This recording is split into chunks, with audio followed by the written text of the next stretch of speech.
Hello, and welcome to A Lady Well Traveled.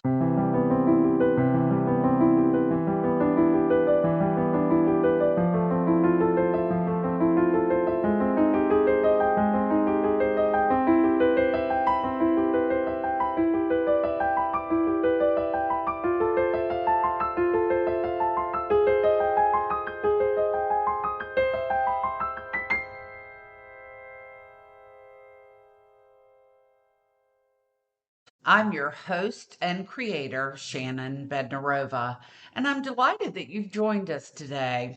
If this is your first time tuning in to the program, I'm going to discuss exploring the world with new eyes. Those that are open to learning, meeting new people, and experiencing new cultures, tasting unfamiliar foods, and walking down paths to visit ancient civilizations. I'll also share travel tips and advice that I've learned along the way to help you transform your travel into a more meaningful and less stressful experience. Now, I'm delighted to have a guest with me today who's going to bring her own brand of joie de vivre to your learning experience. Her name is Paula Barnes, and she's an Aussie podcast host. And her podcast is called Truly Expat Travel. Now, she's a world traveler who's currently based in Hong Kong, and she's lived and traveled extensively around Asia for the last 20 years with her family. Now, she's an empty nester, and she wants to encourage other empty nesters to get out there and explore the world. And you know that's right up my alley. So, welcome to the show, Paula, and please say hello to our listeners. Hi, Shannon. Thank you so much for having me. I'm really excited to be here. Well, thank you so much. And I'm delighted that you're with us today. We're going to have a great time together. So, Paula, based on my brief introduction, of course, I know there's a lot more to your story. Do you feel that there's anything that I left out or that you want to add? Basically, in a nutshell, you're right. I've been in Asia for 19 years. Now I'm Wow. showing my age. And yeah, I'm an empty nester. So I really lost my identity when the children left home. And Mhm. so I really wanted to travel and teach others to travel. So I started traveling solo. Now I host trips for women over the age of 45 to get out and be adventurous like I am. Right. Because I think a lot of people, they want to travel, but they need that encouragement. With your impressive background of traveling the world with your family, also with your spouse, and by yourself, what do you believe that traveling the world has taught you? Now, I know that's a big question to unpack. So let's break that up. What do you think it's taught you about people in other countries? I think it's taught me that we're all actually really similar, to be honest. I Mm-hmm. think Mm-hmm. it's taught me that we all have similar beliefs. I have become a lot more tolerant with people and Sure. understanding why they do what they do. Mhm. And I think even, you know what, even living in Asia, even living outside of my own home, I think it's taught me that people, I would say most people are lovely, most people are kind. It's just sometimes we just don't understand them. Absolutely. What do you think you've learned about other cultures? I think that I've grown to appreciate and respect other cultures. I Mhm. think quite often we get in our own head because we do what we do because that's the way we've been brought up.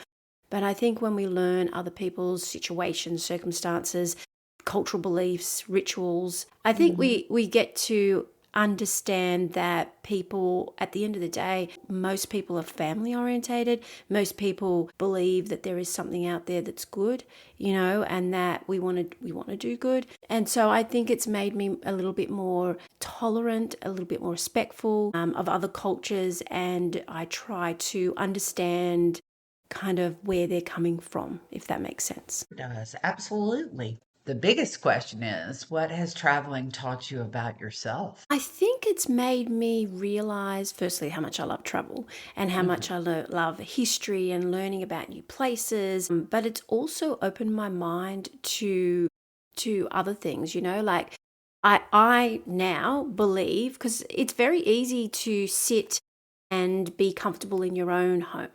But I Mhm. think that when you travel, My ambition is that I need to have one scary or tummy turning kind of feeling once a month, so that at Okay. least stepping out of my comfort zone. And you know what? I didn't realize how strong I was and that I can do things, whether it's driving a car solo on the wrong side of the road, whether it is venturing into a new place that nobody speaks English, trying to navigate streets that, you know what, I'm really awful with directions, getting lost a zillion times in a foreign place, or whether it's ziplining over one of the largest waterfalls in the world. It's learning new things about yourself as you go. Yes, very much so. 100. I think travel really helps you gain confidence in yourself, believe in what you can do, and it stretches you because I think you're given an opportunity to find, hey, I really don't know how to do this, or I only know how to do a little bit of this. I've got to learn, or I've got to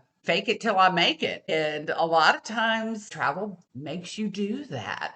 But then you get through it and you're like, hey, that wasn't so bad. And people are really trying to help me. And what a wonderful experience that was. And I think that's really part of the traveling adventure. Let's talk about your podcast.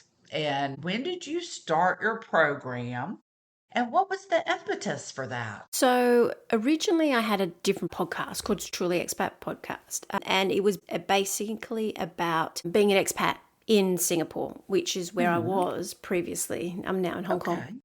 And obviously, firstly, I've moved on and I don't live in Singapore anymore. And secondly, my new podcast, which I've been going for, I was just looked the other day, it's just over a year and a bit, is just talking to expats about where they live and from a travel point of view. So it's not like every other kind of travel podcast, destination podcast, if that Mhm. makes sense. It's more about, okay, so you live there from a local's point of view. Where are the hidden gems? Where should we be going? You know, what neighborhood should we be trying? Most of my audience likes off the beaten track stuff. So this kind of podcast makes sense that people talk more about not the Eiffel Tower if you're visiting Paris, but you know, what is your favorite bookstore that you like to buy from, or what is your favorite cafe, that kind of thing. Which arrondissement do you prefer? Yeah, That's off the beaten track, not the first or the fifth. yeah. Yeah. What's in the 17th arrondissement that you really love that you want to share with us? Yeah, I agree. I'm really interested in the fact that you specialize in Southeast Asia because that's an area that fascinates me and to which I really haven't traveled to that much. I've been to Hong Kong right before the handover to China, but I'd really like for you to tell me about the best places to travel to now in Asia, maybe for older travelers, couples, or single women, or groups of women, destinations that are safe, easily navigable, because I don't speak Mandarin, I don't speak any Asian language. So if you were to think about it for a moment, where would you suggest I might go for my first trip? One destination or several in a combo trip? Wow, okay, there's so many beautiful places in I Asia. know, Yeah, I it's know. so hard to pin them all down. So it really, first of all, it really depends on the type of trip you like. And second Okay. of all, for a solo, if I'm going to go for a solo female traveler, there are Okay. so many places in Asia that are safe. We have some of the safest countries in the world. So whether it is Singapore, I'm going to focus on Singapore first just because All Singapore is right. really good to touch your toe into Asia. It's very clean, very safe. The food is amazing. The country's so small, but it's packed with so much to do. If you base yourself in Singapore, then you can catch a ferry over to Malaysia or a ferry over to Indonesia, or you can stay in Singapore and you can go to, so because it's got three cultures, you Mm-hmm. can eat Chinese food in Chinatown, eat Indian food in Little India, or go to Kampong Glam, which is full of like Malaysian kind of food, and it's got Arab Street with little boutiques. And so I think Singapore's a really great place, especially for solo women, but also for families, because you've got Sentosa Island that's got loads of stuff to do, whether it's bungee jumping or Universal Studios. So it's very, very modern, but it's still got a little bit of its old cultural feel to it. You get the best of everything in Singapore. And I guess because I have a destination site called Singapore Truly, I'm trying to make people make it a destination, not a stopover, because there's so much to do. Okay. That's number one. All right. Great. So, but if you are looking for somewhere that is a bit more spiritual, a little bit more life changing, then I would Okay. definitely go to Bhutan. I mean, Okay. Bhutan is one of those countries that you can't help but feel the energy as soon as you get off that plane. The people are amazing. It's the only 100% organic place in the world. Wow. Okay. And they rate their country as the happiest in the world. Hmm. They are very traditional. Lots of people still wear their old traditional clothing. There's a lot of hiking to do. It's slow and it's intentionally slow. I mean, it wouldn't suit little kids and families, but it definitely suits everybody else. That's something you definitely have to try. And I'm going to throw in one more. If you want to go somewhere that has got absolutely everything in it, I'd say 100% go to Sri Lanka. Sri Wow. Lanka, Okay. yeah, so Sri Lanka has tea plantations, it has safaris, it has one of the most beautiful, scenic, cheap, by the way, Hmm. affordable train rides in the world. The food is amazing. You've got beach location, but you've also got hills and you've got temples. So there's so much packed in that country that is also for me life changing. But yeah, there'd be my Wow. three top tips. Okay. I could go on, And those, I could go on and on. well, of course, and those are all wonderful suggestions and really not what I would have thought you would have said. Fantastic. I'm going to put those all on my list because I am in my fall travel plans and next year's travel plans. Thank you so much. I really You're welcome. appreciate that. Do you recommend guided trips to Asia because of the language barrier? That's a really good question. I get that asked all the time, actually. So places like Singapore, absolutely not, because it's Okay. they actually speak English is the first language, and then they Okay, speak great. three other languages. So Okay. definitely not Singapore. It's also very small, so you can walk around pretty much from neighborhood to neighborhood. That's how small it is. Places like Bhutan, absolutely. Actually, it's one of the visa requirements that you actually have to have a tour guide. Oh, So, which is quite interesting, right? Because most mm-hmm. countries it's not like a Yeah. specific thing, but because Bhutan wants to make it very exclusive, they're very intentional because it hasn't been a tourist spot for many years. When they opened up the visas, it's $100 a day visa, so it's expensive. And secondly, you have to have a guide. So Okay. it's very intentional. Other places like China, absolutely. Thailand, no, because for most places in Thailand, it's mainly a holiday destination. It's not maybe a day tour and stuff, but not definitely not a tour where you'd have to start. It just depends on what country. For me personally, I don't very often go on tours. I'd go solo and then I take women on tours so that they get their toe wet, I guess, and see what it's like to be in a foreign country. But for me personally, if you're adventurous, I don't go on tours. I go day tours, but not full tours, if that makes sense. Because you've certainly piqued my interest about Bhutan. How difficult is it to get there? Is it really expensive? And do you have to go through a lot of other places to get there? Or what's the sitch with that? Yeah. So if you go to somewhere, it just really depends on where you want to go to. So if you go to somewhere like Singapore, Singapore and Hong Kong, obviously huge hubs, and Yeah. Shanghai, Oh, they're all yeah. huge, huge hubs. Yeah. So you would more than likely, especially coming from the US, direct flight. Hmm. If you're looking at Bhutan, that's a little more tricky because obviously I think with Bhutan you can only get there with Druk Asia, which is their airline. Hmm. So you I think you have to come through Singapore to get to to Bhutan. Okay. Places like Sri Lanka is also a little bit more tricky. You might have to go through Hmm. India or India. Yeah. yeah, other places, but Hmm. definitely not with Singapore. Singapore has so many Yeah. options. Yeah. Options there. Okay. In traveling to Southeast Asia, are some of the places that I've been, I will certainly change currency.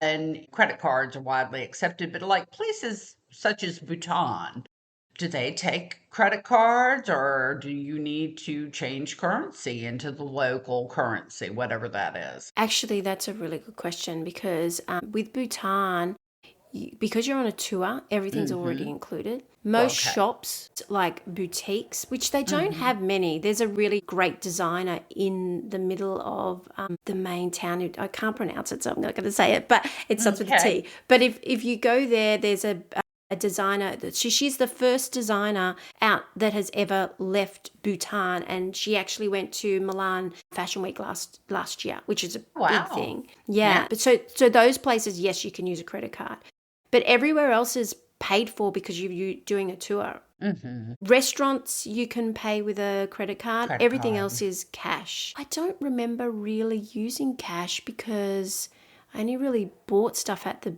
Mm-hmm. boutiques and everything was included. So that kind Mm-hmm. of place, yeah, Yeah. if Yeah. that makes sense.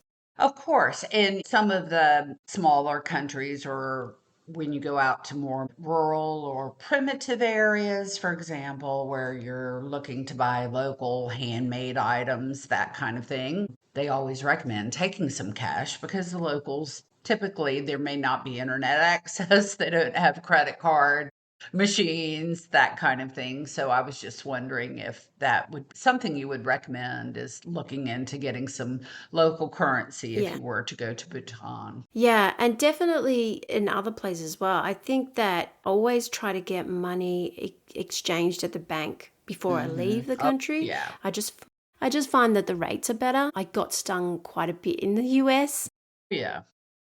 at the Absolutely. currency exchange Mm-mm. there. I just had a few dollars. When I say a few dollars, I had a little bit of money on me, and I thought just in case I not get stuck, but I just thought I'd change it over. And man, it just Yeah. for like they it I was such a high know. rate that they Yeah, took like rate of 50 US dollars off exchange. me. Yeah, Yeah. yeah, I always get it from the bank before I go. And I've searched online for better rates, but my bank here locally usually can get it for me in a couple of days. yeah, And I just go pick it up, and it's usually very competitive. yeah. So Makes sense. I am a big fan of Road Scholar, which is a travel group that takes care of people that want to tour, usually over 50, and who are very, very interested in learning intensively, very deep, intensive study to the country where you go and you learn about the culture and you have lots and lots of lectures and that kind of thing. So do you have tour companies that you prefer to work with? Or do you have some that are your favorite? Do you recommend them? Or what's the deal when you travel? There is Soul Trips who I booked through the Bhutan trip through. I know they do different types of tours. So it might not be the intensives teaching kind of thing, but it's more of a soul trips. So Mongolia and Bhutan. For example, in Bhutan, we went mushroom foraging. So, Mm-hmm. Mm-hmm. learning more by actions rather than sitting in a classroom kind of Right, environment. right. And then we went to the hazelnut farm and we learned what the king was doing, and he was giving farmers the opportunity to harvest hazelnuts to make an income. So it's just learning more about the cultures rather than sitting in a classroom learning about. You can learn so much more being there doing it than Mm-hmm. you can in a book anyway. That's Yeah. my belief, and Well, that's and why I I took the didn't kids mean to traveling. give you the impression that Rhodes Scholar, you sit in the classroom Okay. because you don't. You Oh, okay. are out in culture, you're in museums, you're doing all of that and more. So that sounds like where you're learning, you're visiting local families, local shops, and watching Yeah. artisans and all of that kind of thing. So Yeah. I like that. Yeah, very Yeah. cool. Do Okay, you know the other thing that's I would okay. also recommend is I did go on a trip to India with Intrepid. Okay. Same Mm-hmm. thing, we stayed at homestays and we caught trains with the locals Oh, and yeah. we caught buses with the locals. That was very, very eye opening, I bet it I could say. was. I bet it was. I bet that was quite an adventure, especially in India. When you and I first spoke, we were talking about travel as a healing thing and the power of travel for healing, especially when you've been through a traumatic event in your life, whether or not that is a death of a spouse, a child, a parent, a friend, if you've been through a divorce, an illness. The list can go on and on. Trauma takes so many forms. You kind of briefly touched on it, but what destinations in Southeast Asia would you recommend in particular for healing and recovery journeys? Because maybe a person really needs to experience incredible beauty or stillness, or they want to see the majesty of the environment to be reminded that there is a God, or maybe there's a wellness center and spa or hot springs and massage where they're going to just rejuvenate your soul and your body. Tell me about those places. Okay, obviously, first one's going to be Bhutan. Bhutan changes you. It's like once in a lifetime opportunity. You don't go there for a long time because it's obviously quite expensive. A week or 5 days, even, it does change you. Whether it's slowly hiking up a mountain or whether it is meeting, you go and you sit with families and you have. I can't explain the energy you get from the place. Like, we walked up to Tiger's Monastery, it's probably the most famous thing in Bhutan. And I thought I would be sore, but when we got back, we then went and had a hot tub. Like, it was a steaming hot tub with those hot stones in it, and then they put more hot stones in, and you're looking out into the mountains. And I tell you what, I can't even explain in words the feeling that you get from the peacefulness and the energy and the people. It's just something about Bhutan that changes you, and it changed me. Because we're in such a rush with life. Go, go, go. I want to do this. I want to do that.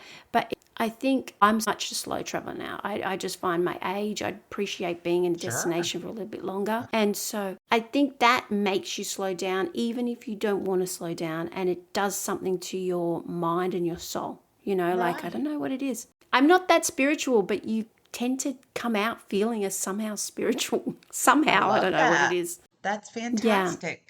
So, any other places that you would recommend beyond Bhutan? I do think that places like Thailand, which you've got beautiful, beautiful beaches and the people are lovely and the food is amazing.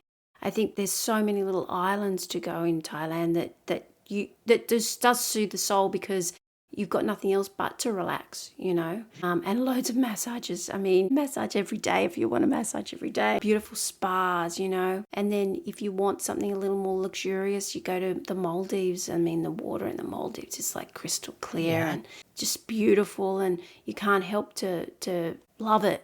There are so many destinations, whether it's Vietnam or Cambodia or Indonesia. There's so many places that are so beautiful and so quiet and so peaceful that you can take a little bit of your soul and repair it a little bit. That's what I think anyway. Yeah, I love that. Well, you've given our audience a lot to think about insofar as places to go for healing from trauma and just maybe rejuvenating their soul. You've definitely given us a lot of options. All right, Paula, I also want to talk about the empowerment aspect of travel, especially for women, because as you know, oftentimes women find themselves alone for whatever reason in their 40s, 50s, or 60s, and maybe they really haven't done much on their own. They've maybe lost their spouse through death or divorce, and they have a lot of fear in them because, goodness gracious, they've never had to exchange currency or carry their luggage or buy plane tickets or any of that stuff.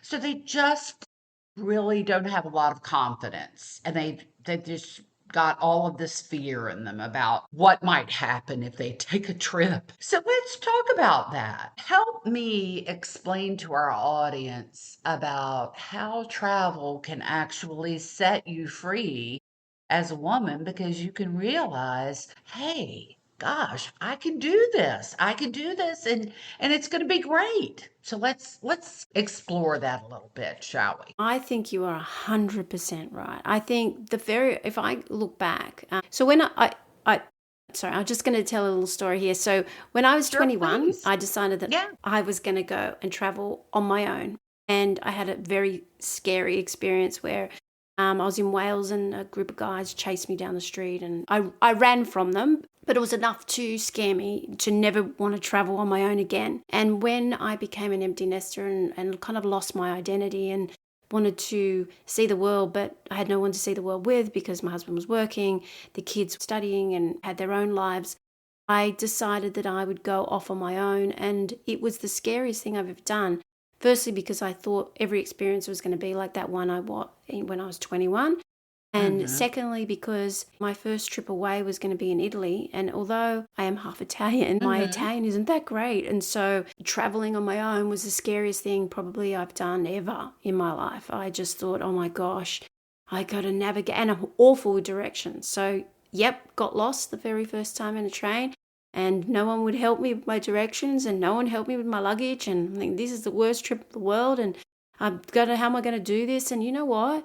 That actually, walking away from that trip, I was like, actually, it's all in my head. Yeah, sure, I have to carry my own bags, but so what? Or, Yeah. yeah, I'm actually strong enough to pick up my bag off the train and wheel it to my accommodation. It's not a big deal. Absolutely. And learning to talk to people, I do like to chat anyway, but learning to ask for directions. And back then, I don't have, when I went, it was 21, I didn't have a phone with Google Translate on it. I didn't have a GPS with GPS. Yeah. directions. Yeah, so, but now you have all that. You have everything on your phone or on your computer. You don't need to be scared because no matter what, there's always going to be someone there you can reach. Whether it's, how many times I've had conversations. I did the Camino on my own and I had a whole conversation for like 2 hours with a man who didn't speak English. I didn't speak Spanish. So we had all Google Translate the whole way. And so Absolutely. you get to meet the most interesting people and you get to learn so much about where they're from and who they are, and just by putting yourself out there and asking some questions, because do you know what, no one cares, no one cares that you're not speaking the like broken Italian. No one cares that you are trying your best to navigate. If someone's rude to you, it's their problem. They're having a bad day, but you can ask the next person, they're probably going to be nice. I I agree with you. Yeah, I think that you need to have the courage to adventure out. Start off on a tour. Go on a tour with other people that are like-minded, especially there's so many women-only tours now. Go on a Mm-hmm. tour and have a look for yourself to see, have someone else do it for you the first time, and then next time do a small trip, 2 to 3 days Mm-hmm. on your own. You may not be a solo traveler, but you could definitely go on a tour, and that's just as good. Get some That's all. girlfriends together. Hey, have you Yeah, ever wanted yeah, to go here? Let's go. Come on, let's plan yeah, a trip. And, it can change your life. Absolutely. yeah. So I want to take advantage also of your experience as a expat. And if I'm considering expat living, how do I decide what country to move to? I mean, because there are so many choices, really. And especially if you travel a lot, you're constantly being bombarded with ads. Move here, move there. You can get tax breaks. It's beautiful, it's cheap, it's this, it's that. There are a lot of factors that need to go into your decision. First of all, do I like the country? Do I speak the language, or do they at least have some people that speak my language? Do I like the food? Can I afford to live there? So, what are the things that you would say are the top factors that you need to take into consideration? I think firstly, understanding why you're moving, right, or what you're moving Hmm. for. So a Okay. lot of the time for us, it's been because of my husband's job. So wherever that job takes us, we go. However, if you are thinking of moving overseas, if it's not retirement age and you're going for Hmm. work, then you have to consider, can you get a job there? If you're going to work for yourself, then what is the tax like? If you're going to get paid, it might sound fantastic because you think, oh, wow, I'm going to get all this money, but what's the tax like? Are you going to be Hmm. taxed half? Is the cost of living expensive? So are you going to be better off in that country than your own country? Because if you aren't, then Are you going for the experience? Because if you're going for the experience, then that's a whole different thing. So Sure. the one thing I would say is go for a look-see. We call it like a look-see. Go and Hmm. see what the place is like. Go and have a look at the real estate and see if you could see yourself living here. Go and try the food and see if that's something that Hmm. you think that this could be you. If you're Hmm. going for retirement, well, that's a whole different ball game. So I would say go and have a look at what kind of visas that they retirement destinations. Have a look to see if this is somewhere where you think they have good hospitals. That's the one thing that I always look at as soon as I arrive. Sure. Where is the closest doctors, hospitals? What kind of infrastructure is there in place? Because as much as it might be cheap and great to live, if there's no hospital nearby, what are you going to do? Right. What That doctor, what that kind of thing. dentist am I going to go Yeah, to? Is there an ambulance to come and pick me up if I get sick in the middle of the night? Yeah. yeah, Is it because they're safe? all important things. Yeah, that's All another those thing. Is it things. safe? Yeah. Yeah. If you're going to be moving there on your own, is it safe? Is it safe for you to be there? If you're going to be taking your family, is there good education? Hmm. Is your child going to be going backwards, or are there opportunities for there? Is there opportunities for you to work as well? Quite often, it's an awful word, but they call them, trailing spouses, or Yes. yeah, but is there an opportunity for you to work there, or are you going to have to be playing mahjong every day? Right. And I think that's very important. Everybody fantasizes or romanticizes. Oh, wouldn't it be great to live in Paris or to live in the Algarve? And then when you get there and you need to go to the grocery store, you need to visit the bank, you need to go to a hardware store, you need to do things that you would do like you do at home every day. Because if you rent an apartment, you're going to need to go find some scotch tape or some laundry detergent. You really should scope that out. Are you going to have a car? Do you need to Yeah. buy one? If you're not, how much do taxis cost? How much do Ubers cost? Can you walk around? As Americans, everybody has a car, but Yeah. that's not really the way the rest of the world is. So those Yeah. are some things we as Americans really need to think about. Yeah. And the one thing also is don't compare. I learned Right. that the hard way. Is like, I remember moving from Taiwan to Hong Kong, and I kept comparing apples to bananas, right? Because my life in Taiwan is going to be very different. So I always say start a new hobby in a new destination, because then it Mm-hmm. feels different. I also volunteer. I always Yeah. volunteer in the country that I'm in, because I'm grateful that they've accepted me to live there. So I'd like to give back. And even if I am Nice. working, I like to show my appreciation through some sort of volunteering and look all those sort of things up. Is there a women's group, or is there a group in general that you can join? We have a lot of Australian and New Zealand associations. There's a lot Mm-hmm. of American women's associations in Asia as well. There you go. Join those groups before you get there. Message them Yeah. and have a look online. What kind of activities they have, what Facebook groups, that kind of thing. Right. Those are wonderful suggestions because I'm sure even with the fantasy and even if everything works out and you have tons of money and you have a beautiful place to live, you still want to make some friends and you still want to meet like-minded people and have dinner with those people. And so it would really be nice to have some folks who are welcoming you when you got there and saying, "Hey, come on, let me show you around." I think that's a just fantastic idea. I love that. So this was wonderful and I just appreciate all of your expertise and your knowledge and everything that you've shared with us today. And I hope that you will come back again and share some more because it's really been fun. Thank you so much. Thank you, Shannon. It's been so lovely to chat with you. It's always lovely to chat with you. So, Well, yeah. thank you. I want you to tell all of our listeners everything about you, your social media, your website.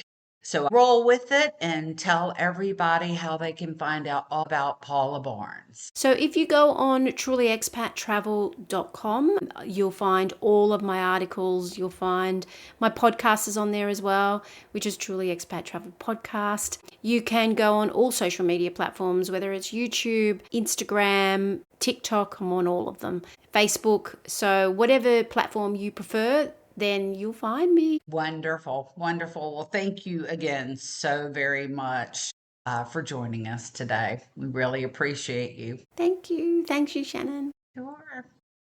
Well, in closing, I'd just like to say thank you again for joining us on A Lady Well Traveled. And you can find me and our podcast on all the streaming platforms. We're also on YouTube, Facebook, and Instagram. And if you've liked what you've heard, please refer us to friends or family or leave us a review. We'd really appreciate that as well. And I'd like to remind you that God created this big, beautiful world out there just for you. And all you need to do is get out there and see it. And so until next time, we'll meet again.